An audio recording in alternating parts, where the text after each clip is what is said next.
phone from the Cubs. Yeah. I told I'm a him postseason fan, Yeah. so yeah, but are we ready?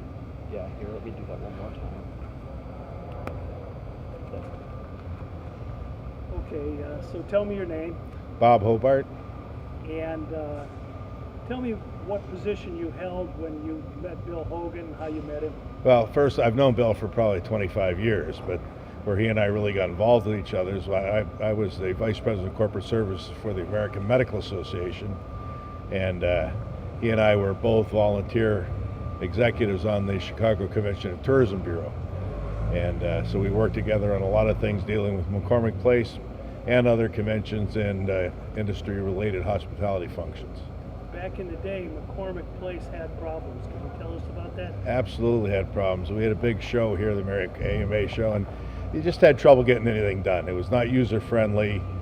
Most of the unions were very strict in their regulations and rules, and a client would come in and have a very difficult time getting his products up, set up, get them taken down, used properly during the show dates. Let's wait.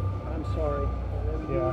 What you were saying was great, but we got that truck backing up now. All right, I'm actually going to grab a tripod so I can monitor the levels a little bit closer.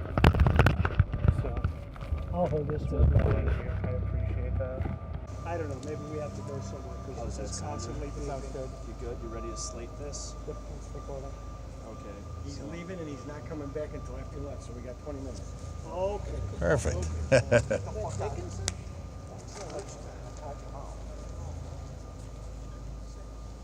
ain't coming back again. All right. It was all him.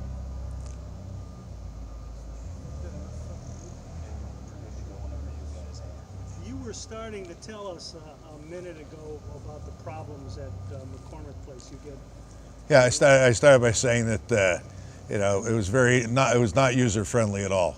The regulations, the union restrictions were to the point that it became almost impossible to do a show here at McCormick Place. When Bill and I were involved on the executive committee of the Convention Bureau, we spent a lot of time working on what can be done to make it more user friendly, to make better customer service, and to make clients want to come back to McCormick Place. Bill was instrumental in that because at the time he was the head of the Teamsters Union and made a lot of changes to help the cost and the timing of getting shows set up and taken down. His people became a lot more user friendly, had a lot more customer service in mind, and really kind of turned the ship around, if you will. McCormick became a place where it was good to come to have a meeting. and McCormick Place is really a huge part of Chicago commerce, isn't it? Oh, absolutely. Yeah, it's a driving force that brings not only tourism but all the conventions and trade shows into the city. And it's the second or third largest city, convention city in the country. It competes with Las Vegas and Orlando for the biggest shows annually. I heard that in comparison to the Javits Center in New York, it's a lot smaller. This is a walk in the park compared to Javits. So, Bill had a lot of respect in the community here.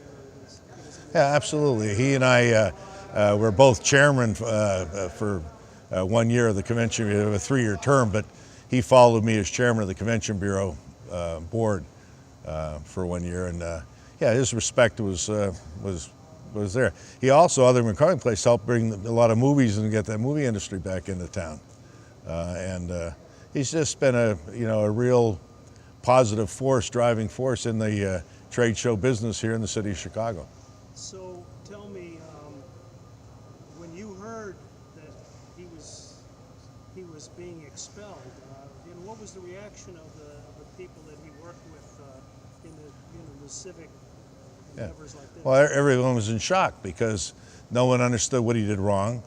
As far as I know, they never found anything that he did wrong. They're all innuendos, and I remember giving a speech one time when I was chairman saying, it's so funny in our country, aren't you innocent until you're proven guilty?